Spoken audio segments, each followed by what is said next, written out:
When I talk with people about cannabis, they think they know everything about it. Everyone is familiar with the use of cannabis in medicine. And I guess part of you are familiar with the use for other purposes. In the last 3 years, I'm managing one of the biggest and most advanced laboratories in the world for cannabis research. If there is something I learned in these 3 years, is that I don't know anything, and that we are just starting to scratch the beginning of understanding this complex plant.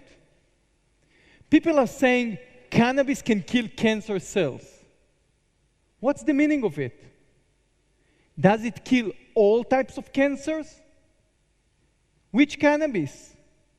In my lab alone, I have more than 550 different strains of cannabis. Which one of them affect which types of cancer? The truth, we don't know.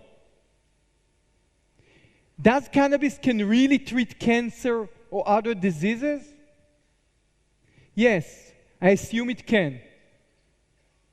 A good friend of mine, the head of the pain department in one of the biggest hospitals in Israel, told me that when he started to treat with cannabis, one of his first patients was an old lady that suffered from pain, from chronic pain, and nothing else helped her. So he started to treat with cannabis. And after a few weeks, he called her and asked her how she's feeling. "Oh, doctor, it's great. It's amazing. It's totally changes my life." He was surprised, said, "Oh, really? Does it really eliminate the pain?" "Oh, no, doctor, for the pain it didn't help.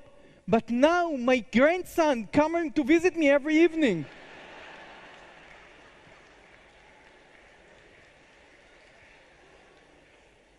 So, how cannabis is affecting us so powerfully?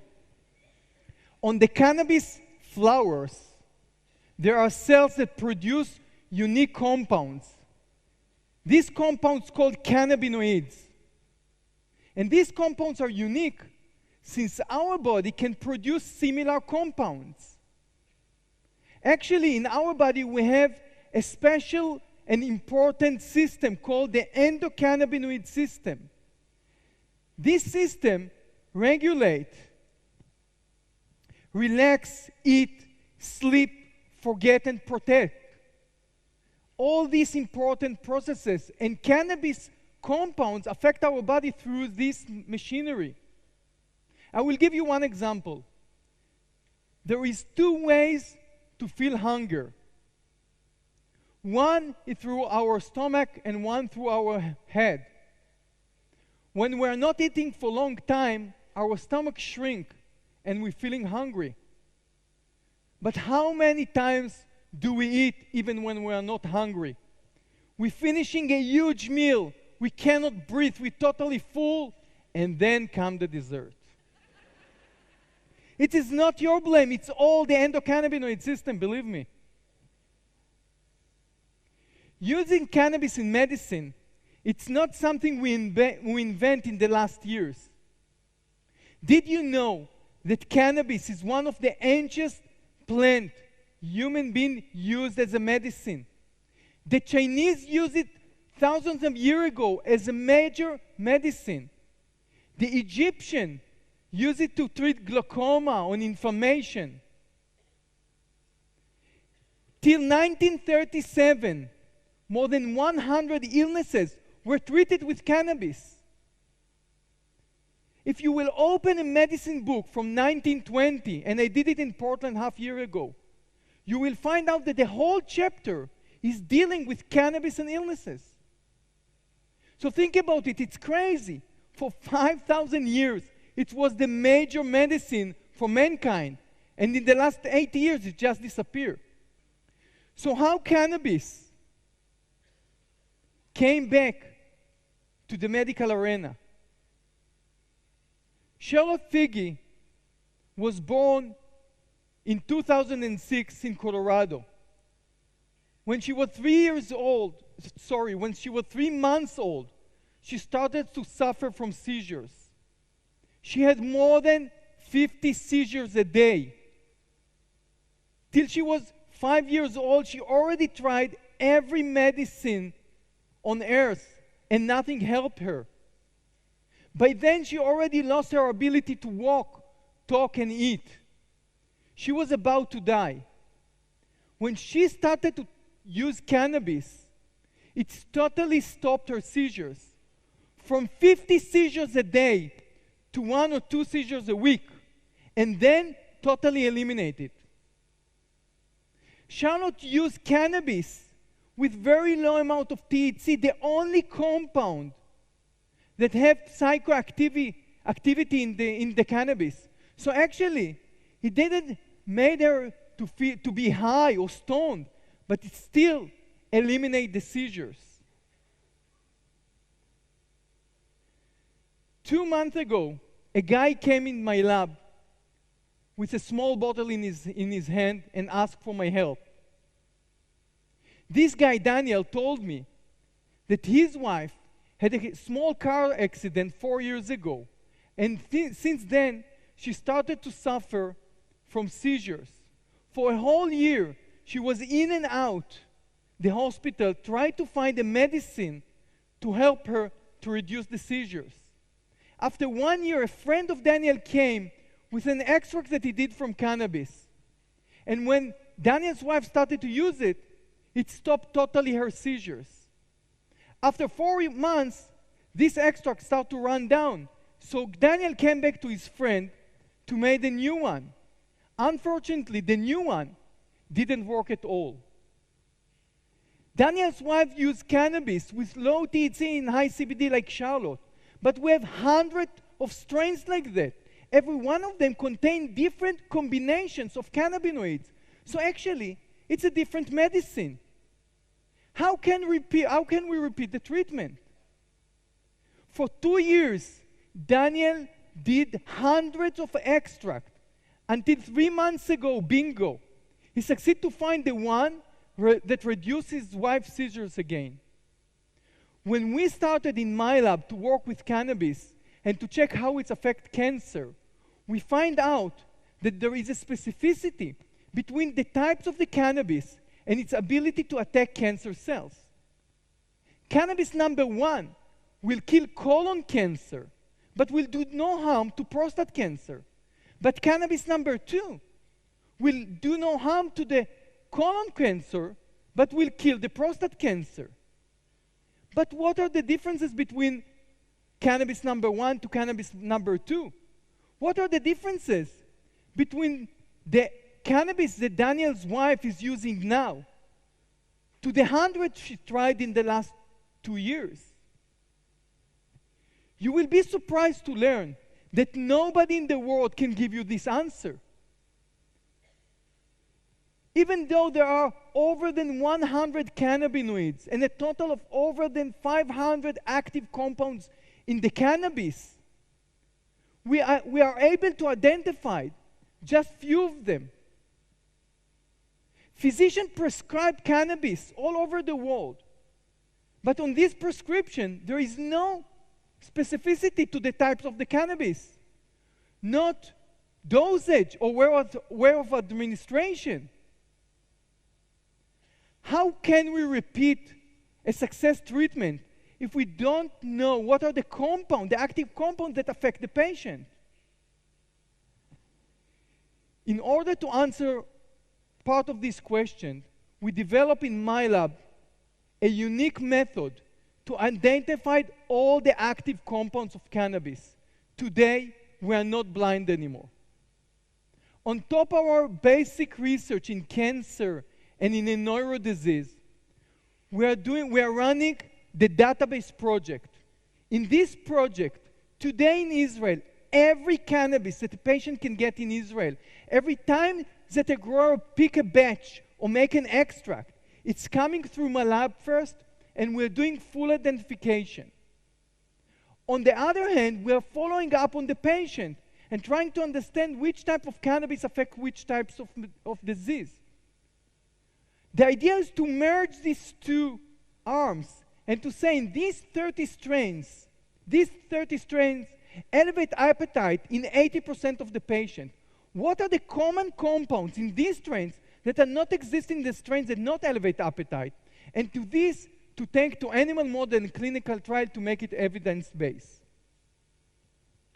2 years ago, we started to treat autistic kids, very severe autistic kids, in Israel with cannabis.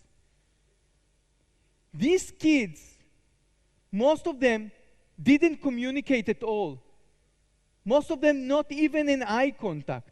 These kids are very violent for themselves and the surroundings. Sometimes walking with their hand tied. Sometimes walking with a helmet on the head because they can knock the head to the wall until they are fainting. These kids getting cannabis with very low amount of THC, the only psychoactive compound, so they are not stoned or high. But still we see a phenomenal result. More than 78% success with these kids on many parameters. The cannabis reduced anxiety in these kids. It reduced the violence. It improved their sleep. Think about a child, 17 years old, that's still 7 times a night, waking up every night with shouting. And now he's sleeping all night. But even the most incredible thing, it's improved the communication. A mother called me and told me that her son, 19 years old kid, was hospitalized for 4 years because he was very violent. But 2 months, just 2 months after he started to get cannabis, he was released home because there was nothing to do with him in the hospital anymore. When he came home, it was an evening.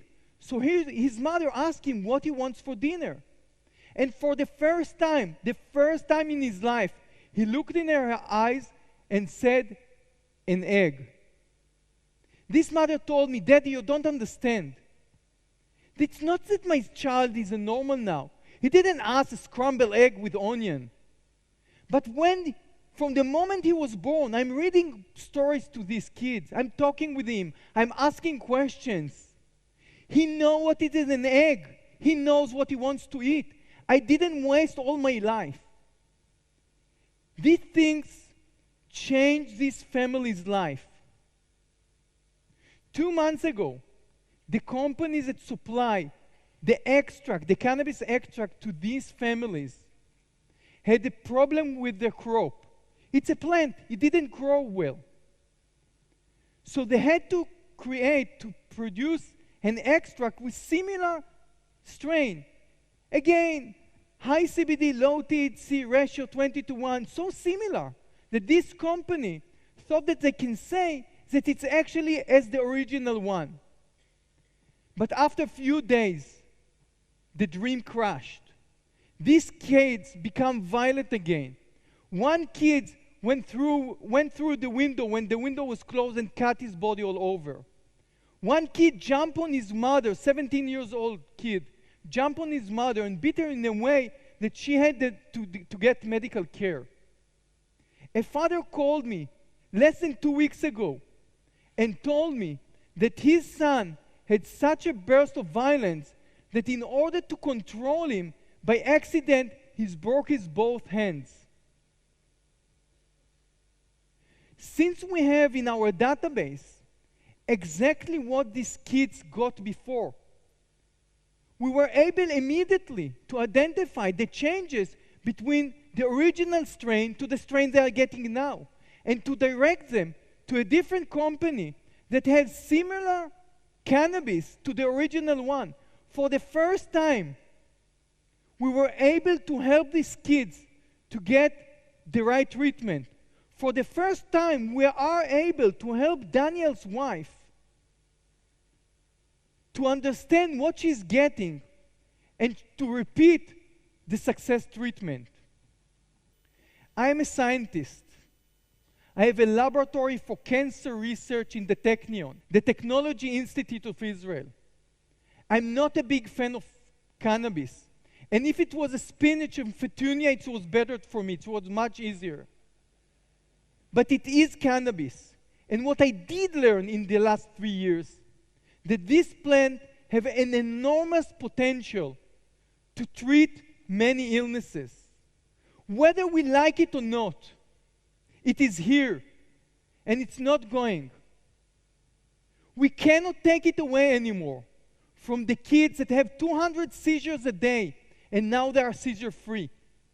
We cannot take it away anymore from the autistic kids that it changed their life and their family's life. We cannot take it away anymore from the PTSD patient that for years didn't sleep a whole night, and now we can come back to normal life. We need to understand that cannabis won't go anywhere. It's give hope to many people today.